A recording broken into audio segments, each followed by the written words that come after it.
Você já se pegou empurrando para longe as pessoas que mais ama?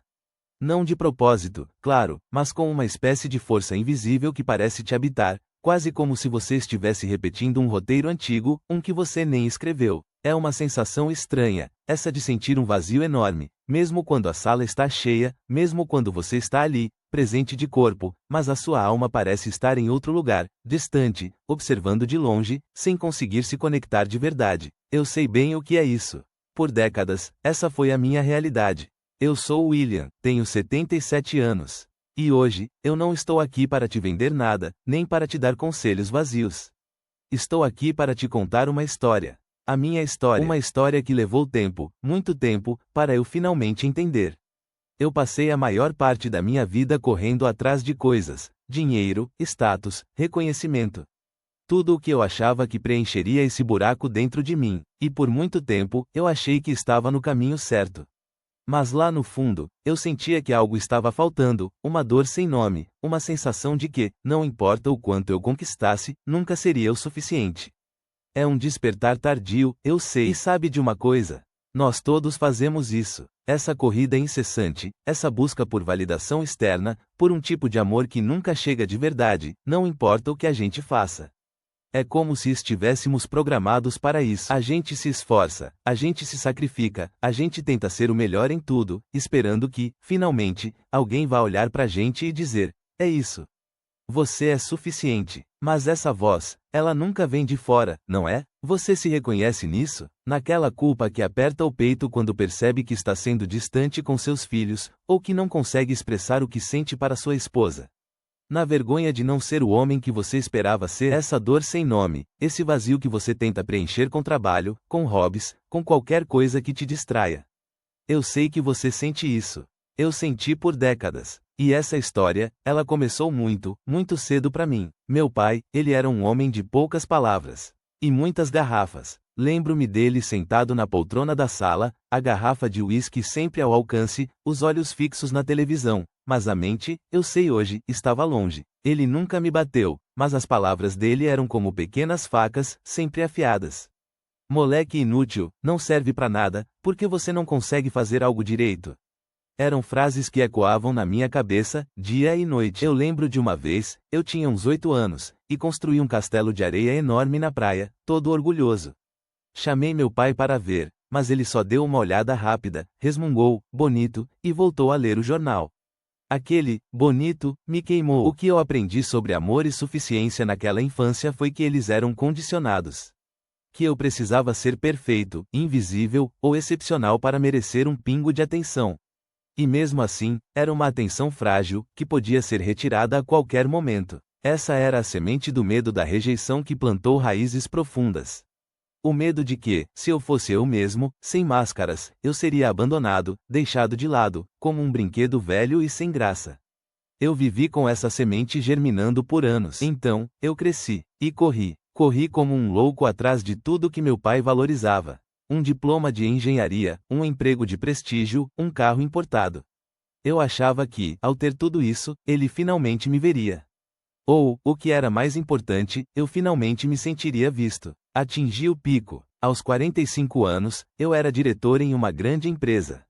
Tinha a casa dos sonhos, o carro reluzente, a conta bancária robusta. Tudo o que a sociedade diz que é sucesso. Eu tinha tudo, e não sentia absolutamente nada. Naquele escritório luxuoso, olhando para a cidade lá embaixo, eu me senti o menino de 8 anos na praia, mostrando o castelo de areia, esperando por um reconhecimento que nunca viria. O vazio era assustador, uma dor aguda, fria, que me consumia por dentro. Eu achava que, ao alcançar o topo, eu finalmente me sentiria inteiro. Mas descobri que o topo era apenas mais um lugar para eu me sentir sozinho. Mais um lugar para carregar a vergonha de não ser suficiente, não importa o quão alto eu chegasse. E esse padrão, ele se repetiu em todos os meus relacionamentos. Com a minha esposa, Maria, eu era bom em prover, em planejar, mas péssimo em conectar. Eu construí muros tão altos que nem eu conseguia escalar para sair. Meus filhos, meus filhos, eu os amo mais do que a minha própria vida.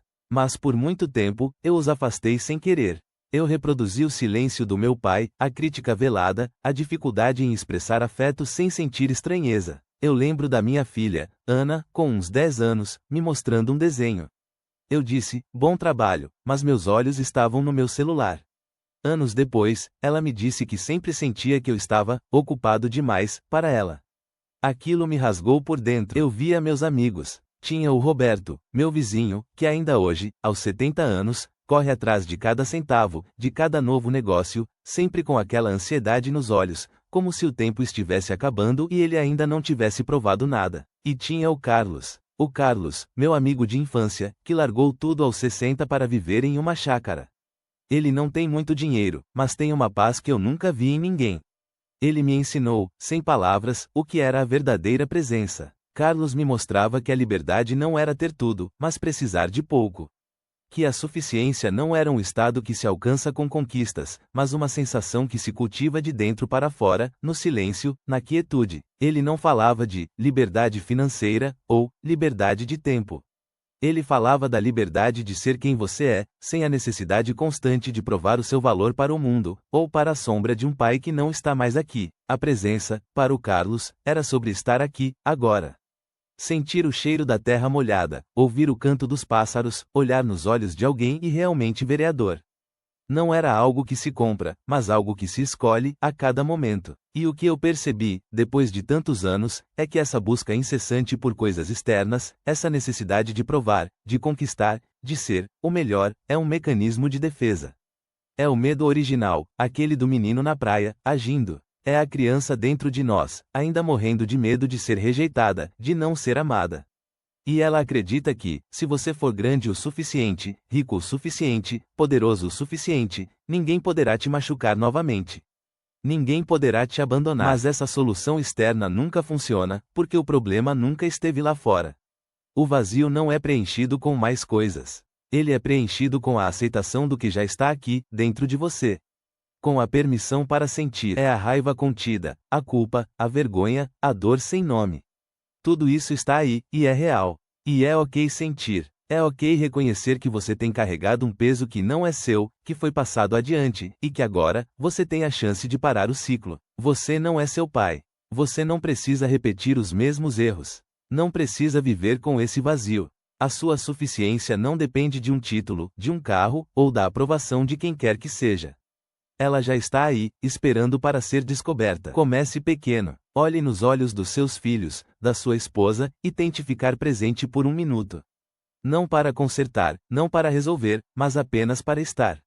Para sentir a conexão. É um começo. É um ato de coragem. Se você sentiu que essa história falou com você, se ela tocou em alguma ferida antiga que você pensou que estivesse cicatrizada, saiba que você não está sozinho.